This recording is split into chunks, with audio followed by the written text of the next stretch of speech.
Imagine if every time you tried to remember a thought, you had to pay a scalper $300. Welcome to the RAM crisis. Gather round, you brainless wonders, because today we are diving into the absolute catastrophe that is the global memory shortage, a situation so dire it makes a dry jar of gherkins look like a luxury spa resort. You see, your precious computers need random access memory, or RAM, which is essentially the short-term brain juice that keeps them from forgetting what they were doing 3 seconds ago, much like your average goldfish or a teenager on TikTok. For the last few years, trying to buy high-performance RAM has been about as enjoyable as chewing on a ball of aluminum foil, thanks to a perfect storm of incompetence, greed, and a literal plague that shut down the world. We aren't just talking about a minor inconvenience here. We are talking about a systemic failure of the industrial complex to provide the very basic silicon nourishment required to run your escapist video games. It turns out that making these microscopic memory chips is harder than fermenting a cucumber in the middle of a desert.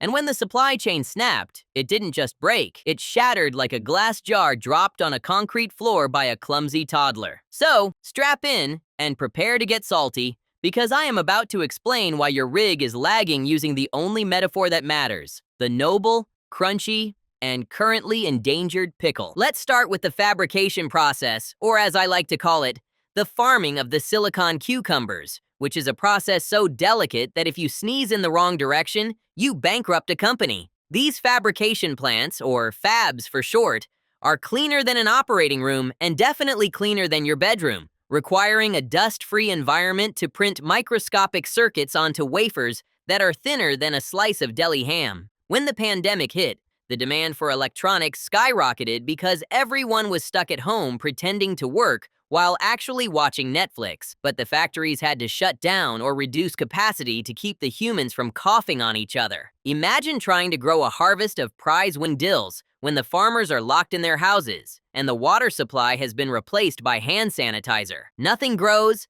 everything shrivels, and the yield is pathetic. These fabs take months to ramp up production, so when the orders started piling up like unwashed dishes, there was physically no way to catch up, leading to a backlog that stretched from here to the moon. It is the classic case of wanting a pickle immediately, but forgetting that it takes weeks to marinate in the brine, except in this case, the brine is toxic chemicals, and the jar costs $4 billion to build. Now let's address the logistical nightmare that was the global shipping crisis, or as I prefer to visualize it, a traffic jam of pickle trucks driven by blind monkeys. Once the few RAM sticks that were actually produced managed to leave the factory, they had to be transported across the ocean. But the ocean was apparently closed for business because shipping containers became rarer than a humble influencer. Ports were clogged up with ships waiting to dock, creating a parking lot in the middle of the Pacific where millions of potential memory upgrades sat rusting in the salty air, mocking you from thousands of miles away. It's like ordering a jar of artisan spears and tracking the package, only to see it stuck in label-created limbo for 6 months while you starve to death. The cost of shipping a single container went from a reasonable fee to the price of a small island nation's GDP, meaning that even if the RAM arrived, the price tag was inflated to cover the captain's retirement fund. This wasn't just a bottleneck.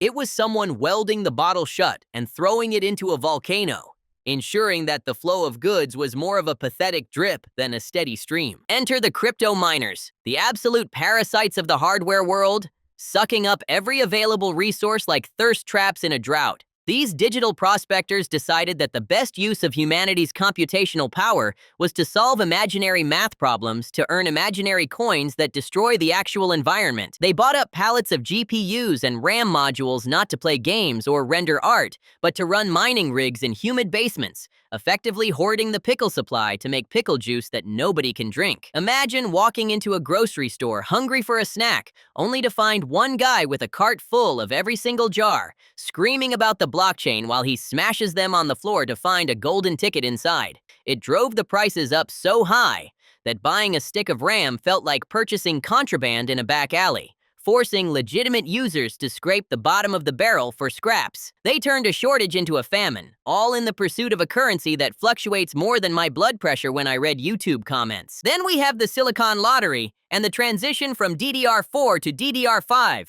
which is just tech speak for we changed the recipe and now the new pickles don't fit in the old jars. The industry decided that exactly during a shortage was the perfect time to introduce a new standard of memory that requires completely new motherboards and processors, fragmenting the market even further. It is like a restaurant running out of forks and deciding that the solution is to invent a new utensil called the spoon that only works with specific plates, rendering your existing cutlery obsolete. Manufacturing DDR5 requires different power management chips which, surprise, surprise, were also in short supply, creating a bottleneck within a bottleneck, a sort of Inception-style nightmare of scarcity. Early adopters paid a premium to be beta testers for hardware that offered marginal gains, while the rest of us sat there clutching our slow, outdated DDR4 sticks like peasants holding onto moldy bread. It was a masterclass in poor timing, pushing innovation when we could barely sustain the status quo,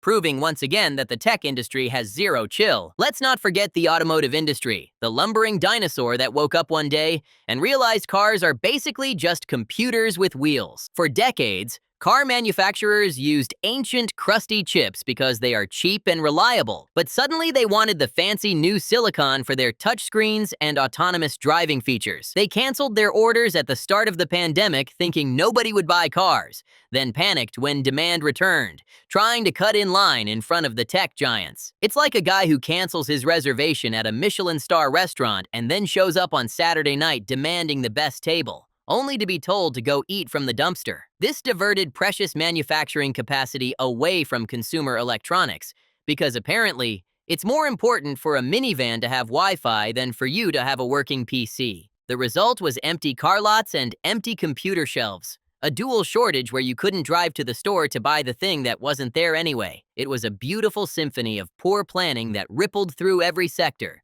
proving that just-in-time manufacturing is a fragile house of cards, ready to collapse at the slightest breeze. Of course, we have to talk about the scalpers, the bottom feeders of capitalism, who use bots to buy up stock faster than a human can blink. These people saw the shortage not as a crisis, but as a business opportunity to exploit desperate nerds, reselling items at triple the MSRP on eBay. They are the pickle hoarders who stand by the brine vat with a shotgun, demanding a toll from anyone who wants a taste. Their automated scripts snatched up inventory the millisecond it went live, leaving actual consumers with nothing but error messages and broken dreams. It created an artificial scarcity on top of the real scarcity, a layer of scum on top of the stagnant pond water. Retailers pretended to care, implementing weak anti-bot measures that were about as effective as a screen door on a submarine, because at the end of the day, a sale is a sale to them. So, you had a situation where the product existed, but it was held hostage by someone living in their mom's garage, waiting for you to get desperate enough to pay the ransom. It is the purest form of rent-seeking behavior, adding zero value while extracting maximum pain. Let's pivot to the geopolitical tensions, because nothing spices up a supply chain disaster like world superpowers glaring at each other over an island that makes all the chips. Most of the world's advanced memory and logic chips are made in very specific locations in Asia, creating a single point of failure that keeps generals awake at night. If anything were to happen to those trade routes, sanctions, blockades, or just a really bad diplomatic tweet, the flow of silicon would stop instantly. It's like having one bakery that supplies bread for the entire planet, and that bakery is located on an active fault line in a war zone. Countries are now scrambling to build their own sovereign chip factories, realizing that outsourcing their entire technological backbone was maybe a strategic blunder. But building these factories takes years and billions of dollars, meaning this is a slow-motion car crash that we just have to watch unfold. Until then, we are at the mercy of international relations, hoping that everyone plays nice so we can keep upgrading our gaming PCs. It is a fragile piece held together by the mutual desire for affordable consumer electronics. And what about planned obsolescence? The manufacturers love this shortage because it forces you to upgrade sooner than you wanted to, engaging in a cycle of e-waste that would make Captain Planet weep. Software keeps getting more bloated, demanding more RAM just to open a web browser, essentially gaslighting your hardware into feeling inadequate. Your old 8 gigabytes of RAM used to be plenty, but now Chrome eats that for breakfast and asks for seconds, forcing you back into the market to buy more. It's a conspiracy to keep you on the consumption treadmill, running towards a carrot that is always just out of reach and made of expensive silicon. They don't optimize code anymore. They just assume you'll throw money at the problem by upgrading your hardware. It is lazy, it is wasteful, and it is profitable, which means it will never change. You are trapped in a system designed to make you feel slow and outdated, ensuring that your wallet stays open and your satisfaction remains low. The shortage just accelerates this cycle, creating a panic buy mentality where you grab whatever you can find, regardless of whether you actually need it. Let's be real. In the before times, RAM suppliers actually cared if you wanted to build a PC. They'd put fancy heat spreaders on DDR5 sticks, give them pretty RGB lights, and call you gamer. But it's 2026 now, and they've realized something. Selling to you is a waste of a good wafer. See, there's this thing called the AI premium. Companies like Microsoft, Google, and Meta are currently in a mega brain arms race. They aren't buying memory sticks. They're buying entire warehouses of it. And here's the kicker.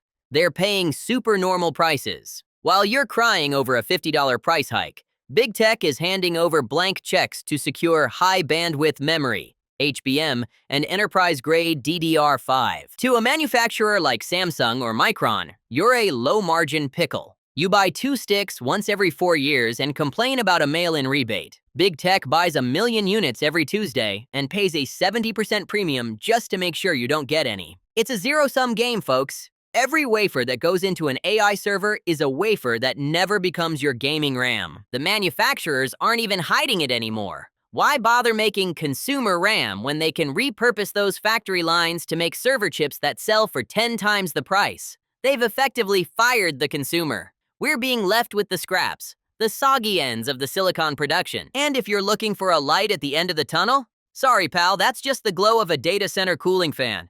Analysts are saying this memory pivot is permanent. They've tasted the sweet, sweet juice of high-margin corporate contracts, and they aren't coming back to the deli counter for us. We're entering the era of the long hurt. You're going to be nursing that 16-gigabyte kit like it's a family heirloom. You'll be cleaning your PC with a Q-tip and whispering sweet nothings to your motherboard, because replacing those parts in 2026 requires the kind of capital usually reserved for small nations or billionaire space hobbyists. So here's the takeaway. Your PC is now a relic of a time when companies cared about people. Now they only care about parameters. Go outside, look at a tree. Realize that nature doesn't require a DDR6-12000 kit to render a sunset, because in the digital world of 2026, the only thing abundant is the salt in my jar. Stay sour, stay cynical, and for the love of the brine, don't drop your laptop. You can't afford a new one. Big Dill out.